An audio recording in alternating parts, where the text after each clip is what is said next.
Brackets on brackets.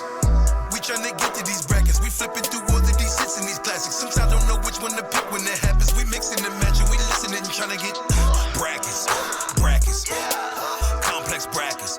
What's up, everybody? Welcome to Complex Brackets. I'm your host, Brian B.Dot Miller, and today we're joined by the most prolific coke spitter pretty much of all time. Please welcome my guest, Pusha T. T, what's good, man? What's up, G? How you Good, doing? Push? Feeling good, man. Yes, sir. All right, Push, as you can see, we have these iPads. We can control the action from right here, and hopefully we come to some kind of common ground. Is that cool with you? Listen, let me go ahead and tell y'all right now, I'm not playing no politics. This is one of the hardest brackets ever. Yes. I've ever seen. All right, you ready to help us crown the best coke rap song of all time? Like, let's get into it. All right, let's get it bracketed. First matchup we have Grandmaster and Melly Mel White Lines versus NWA Dope Man. You got it in? Got it in. All right, let me see what you got. See, we're already off on the wrong path. Whoa. I'm sticking with Grandmaster Flash and the Furious because I feel like this song kicked it off. This is the father of that genre. I will not debate that at all. Okay. But I'm talking about the impact of Dope Man from NWA.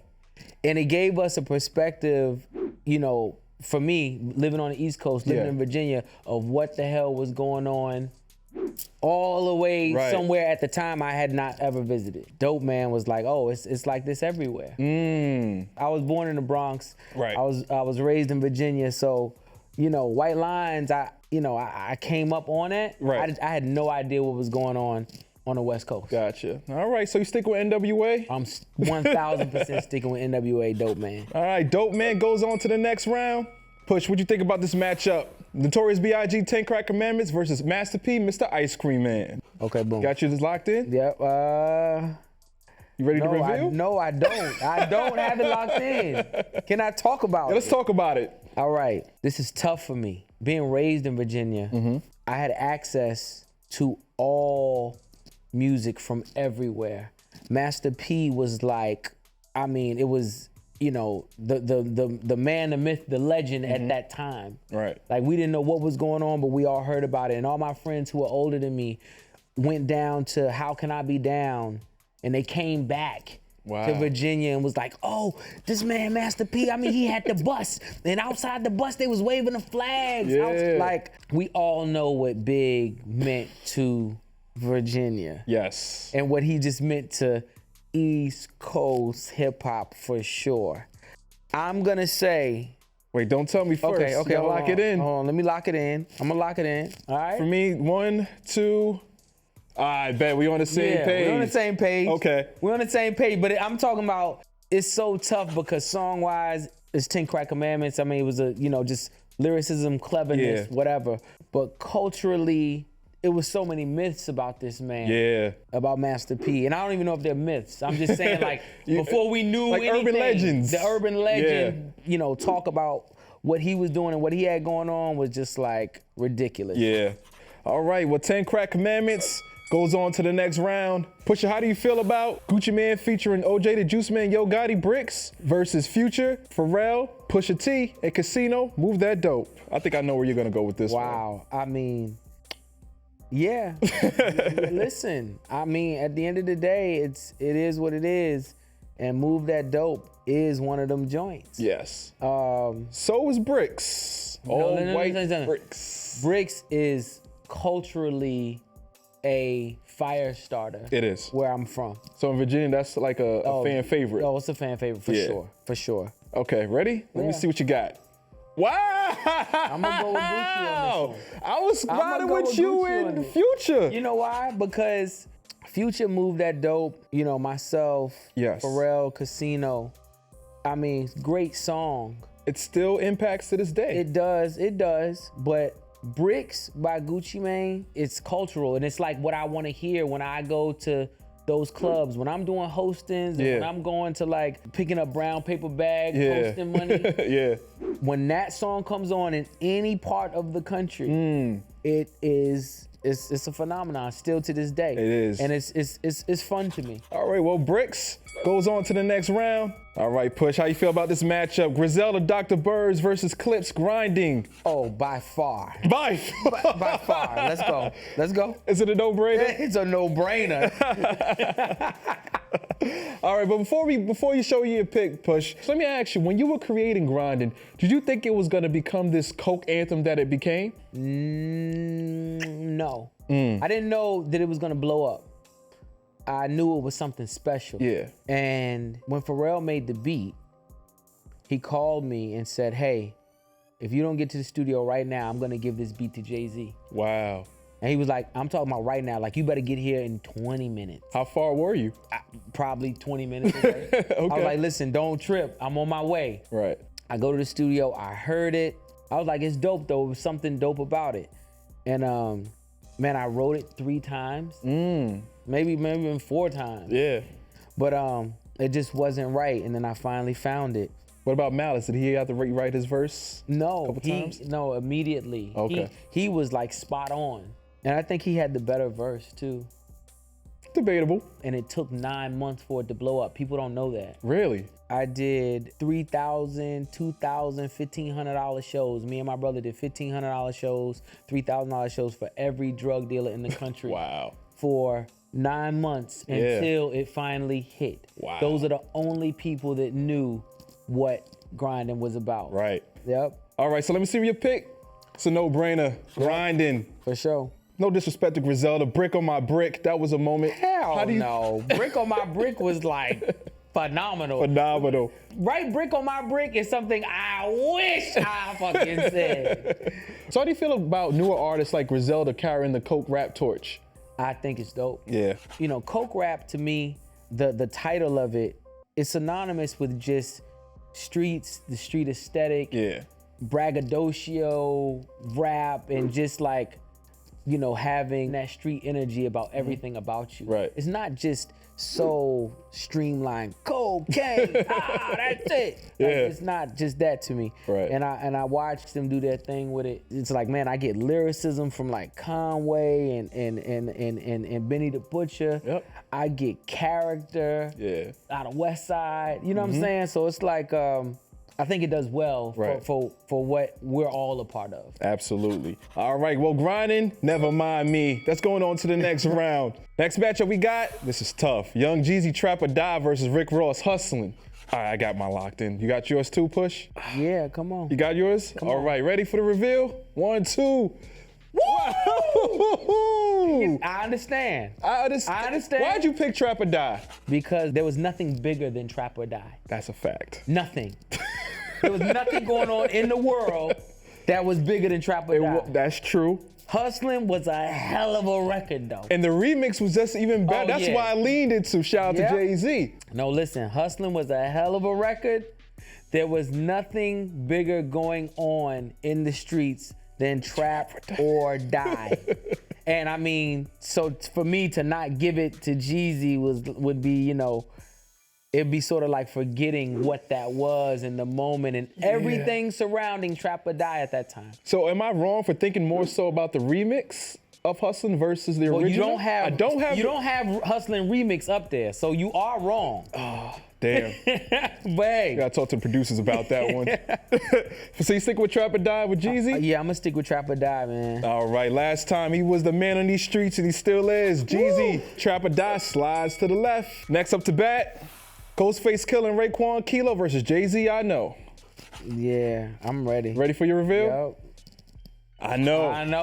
Like, listen, I Know hits the soul. It does. Produced by Pharrell. Yeah, produced by Pharrell. And let me tell you something. Those are the records that I don't do that well. Really? Yeah. What do you mean? And I'm talking about over those chords. Interesting. Yeah, and he kills that. I mean, you got I Know, you got Allure, you know what I'm saying? You got joints. Right. You know, it's a few people who, you know, I sort of wish that I, you know, could do certain aspects of rap in that vein. You know what I'm saying? Like better than. Yeah, right. And Hove over them chords. Yeah. It gets gut wrenching. Yeah, it's hard because it's like when it comes to coke rap, Jay-Z has a couple joints. He has The Evils. He has like he got Blue Magic, and I mean he has the Grail. It's called Reasonable Doubt. the Grail. The Grail. Right. He has the Grail. And you know what's even crazier? Jay told me once that I Know was one of the best songs ever written.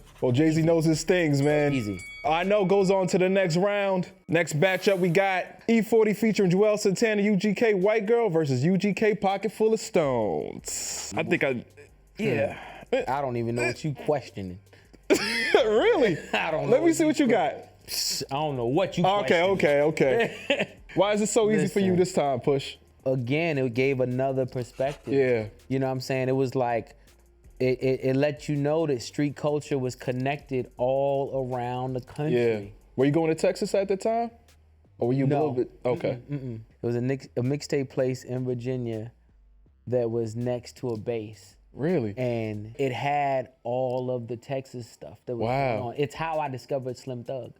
But it was, that energy was down there already because of the military. Everybody was coming from different places. Right. They put in a Nissan Sentras, Yeah. dark tint, big rims, and you know what I'm saying? And you'd hear this, and it's like, okay, well, who's that? Yeah. And shout out to E40, man. The White Girl, I love that. It was on Get a course. Report card and had UGK on there, but UGK wins either way. So Pocket Full of Stones For sure. goes on to the next round. And for our last matchup in the first round, we got OT Genesis COCO versus Nerd, Kanye West, Lupe Fiasco, and Pusha T. Everyone Knows remix. Yeah. You ready for your reveal? Yeah. All right, let me see what you got. Get it. Really? Really? I literally told OT Genesis in an interview how much I hated this song. Really? I hated COCO. Nah, man. You love COCO? Come on, man. Baking soda. Listen.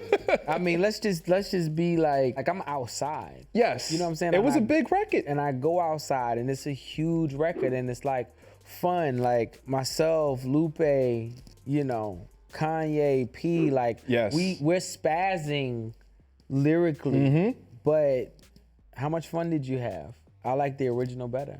Okay, so you sticking with COCO? Yeah, I'm sticking with it. All right, cool. COCO, OT Genesis advances to the next round, and there we have it, our Elite Eight. All right, Push, you ready for the next round? Yeah, let's get it. All right, let's do it. Let's get it a little tough. NWA Dope Man versus Notorious B.I.G. 10 Crack Commandments. You got yours in? Yep. Let me see what you got. Okay, 10 Yeah. Crack Commandments. You sticking with B.I.G.? Definitely sticking with B.I.G. I mean, Yeah. listen, it was an ultimate street tutorial. Yes. I heard it everywhere, from cars to clubs. Yeah. They would even throw it in a club mix, like Right. where, how. Yeah. And I don't believe it was made for that. It was not. It wasn't, but I mean that's how great the record was. Absolutely. 10 Crack Commandments slides to the right. Next matchup we got Gucci Man Bricks versus Clips Grinding. 1, 2, Boom. boom. Okay, sticking with Grinding. I'm sticking with Grindin. I feel like Grindin and Bricks were both cultural records. I feel like Grindin's a bigger cultural record. Yeah. They both lived in the place that I love to be at, to go get the energy of the streets. I feel like Grindin was bigger than Bricks though. All right, Push, I want to know, what are your thoughts about when you get labeled a coke rapper? Like, does that moniker bother you, or is it just rap at the end of the day? I think it's cheap. It leans to like a surface level listener. You can't really, and now if you're not a surface level listener, I'm just looking at it as, okay, you just classifying it the quickest way you can. Right, okay. But if you're a surface level listener, then it just, it can cheapen the art. Gotcha. But, it is what it is. All right, well, Grinding advances to the next round. Next up to bat, we got Trap or Dive by Young Jeezy versus Jay-Z, I Know. You seem very calm over there, Push. I'm not. I'm not calm at all. I think I have a pick. I got to pick. All right, let me see your pick. What? You know why? Why do you say that? Because Hove don't perform, I know. He did one time. He did a couple times, but he doesn't perform it to this day, right? Nope. Damn. Hove don't perform, I know. Wow. Nope. But Jeezy damn sure is going to give you a Trap or Die performance. Listen, every time. All right, well, Trap or Die advances to the next round. And for our last matchup in the second round, we got UGK Pocket Full of Stones versus OT Genesis COCO. Let me see what you're thinking, Push. Yeah. Okay, Pocket Full of Stones. Yeah, because as fun as that is, it's not classic. This is classic. Yeah, okay. Yeah. And that's fair. Pocket Full of Stones is undoubtedly a classic. Facts. Pocket Full of Stones goes on to the next round. And there we have our final 4. All right, Push, this is where it gets real tough.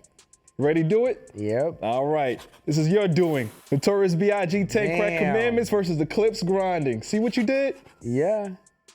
Yep, I see exactly what I did. You got yours locked in? Yep. Ready? Yeah.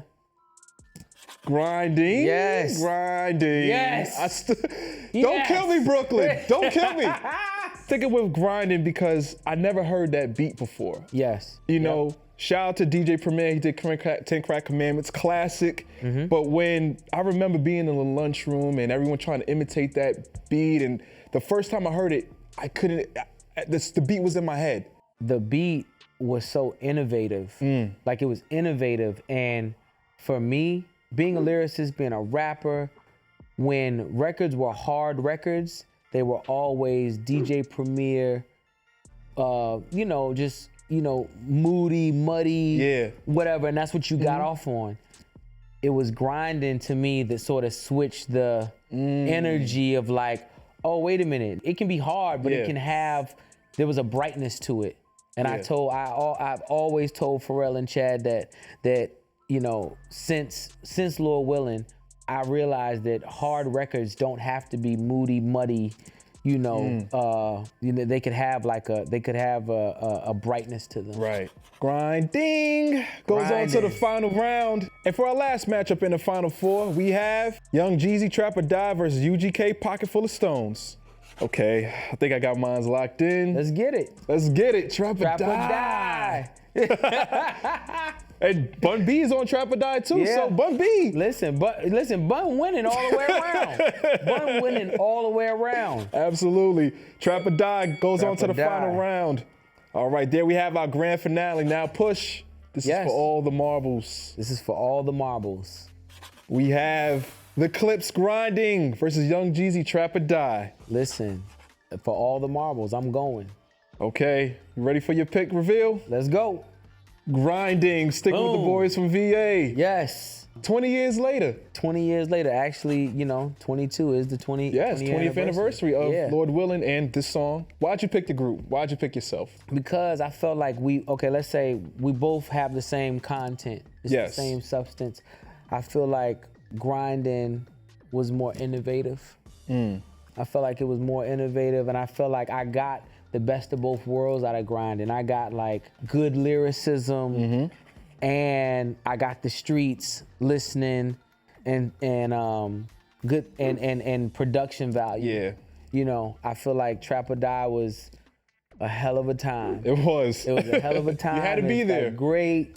Yeah, you had to be there. But I feel like out of the song, I got more pluses out of Grindin' than I did Trap or Die. I think that's a fair argument. Yeah, I think they're both classic records. Yes. But I think Grinding still has a better, shelf life. 20 years later, though, we're still talking about people still trying to replicate that beat, on counters or whatever. It's so distinguishable. So I'm with Grinding on that one. And you know what, Push? I'm not mad at you at that. According to Pusha T, Clips Grinding is the best coke rap song of all time. And you know what, Lord Willin'. I was fair. You were fair and balanced. I was so fair. That's what I love about Lord Willin' too. Like, Grinding is one of my favorites on that album, but my ultimate favorite is I'm Not You, featuring, featuring The Lox with Jadakiss and Styles and Roscoe P. Coltrane. Yep. And we talked about this before. Malice's verse might be the best other side of the game verse I've ever heard. Yeah. Malice has always been on that level. Yeah. And it was like we call him the voice of reason in the studio. Yes. And it's always very common sense rap, very like scolding sometimes too. Like, oh, I'm a fool. We both fools, but you don't know better. I do actually, stupid. Right. But Lord Willin', Clips, definitely the best coke rap song of all time. But before we get out of here, Push, the music video to your latest single, Diet Coke, recently dropped. Yes. And this song's produced by 88 Keys and Kanye West. What can we expect from your upcoming project? All produced by Ye still? No. The album is half produced by the Neptunes and Kanye West. Ooh, I like that you said the Neptunes. Yeah. Not just Pharrell. Yeah. Chad is still in the mix. Yeah, for sure. Yes. With that being said, it was like a dynamic of battles. Like I'm battling, like me personally, I'm battling trying to sound the best over Neptune's production and Kanye West production versus anybody else who they would ever work with. And I think they were having a battle of wits production-wise against themselves. There was a lot of times I'd be like, I go to LA and I play something for Ye, and he'd be like, hold on a minute. Yeah. All right, well, let me listen. We was finished, but nah, you take this beat now, Right. and go finish this one, and then so on and so forth. The back and forth was kind of crazy. Whose idea was it to use the video from Flavor in Your Ear as the inspiration? That was Ye's idea. That was all Ye? Yeah, that was all Ye. And I don't necessarily know why. I know that aesthetically, he's like less is more. So minimalist. Yeah, minimalist. Black and white. And he thought the song was so strong that he just wanted it based around performance and just like a strong, very sharp look. Yeah. And he literally said, yo, no, we gonna do the Flavor in Your Ear video. That's what he said. And I saw Puff Daddy's co-signed the video, he stamped it. Yeah, no, for sure. I mean, listen, I think we did our best. Yeah, you did justice We did to our it. best. Ye did his best rendition of a Diddy bop. As a matter of fact, Royce called it the toxic two-step. The toxic two-step. Yeah, today. And I like that. I sort of liked it. Yeah. I like that. Yo, Push, why are you the person that could work so well with Kanye and Pharrell on such a high level, like more so than any other artist? I feel like for Pharrell, he's a very like overpowering like person, but I know exactly what I want, and I only want like one thing, so I don't like let him like deviate from the mission. Gotcha. And he's like, he's like a creative. He can go like, you can go happy, you go, he can find, and he's like musical, so he can find greatness in all of those different things, but I only want one thing. Right. And with Ye, he's a fan of one type of Pusha T. He only wants like street rap, right. mixtape. I don't know if we'll ever find, a Hard Knock Life for me. Because that's his style of production. Yeah. But like that's where my hit would come from. Because in dealing with him, he's just giving me all demons. Gotcha. That's what he's on. Right. Even with Diet Coke. With Diet Coke, he definitely was like humming like these the flows, like you gotta do this and woo, okay. This was only misdemeanor. Like I don't sing, but like he's just like he's humming it, and these are the things that he's like, yo, I want you to like sound like this, make it a song like this. Yeah. And it worked. And it worked out perfect. And you know what? This bracket worked out too. Yes. Push, thank you for coming through, man. Nah, man, thanks for having me. Absolutely. Yo, This was tough. I had the hardest bracket, y'all. I'm gonna tell y'all right now, I had the hardest joint. Yes, indeed. Yo, I want to thank my guest Pusha T for joining us on this week's episode of Complex Brackets and helping us crown the best coke rap song of all time. What do you think? Check out the description below where you'll find a playable link to this exact bracket. Just make sure you share your results using the hashtag Complex Brackets on all social platforms. I'll catch y'all next week. I'm Brian B.Dot Miller. Brack up!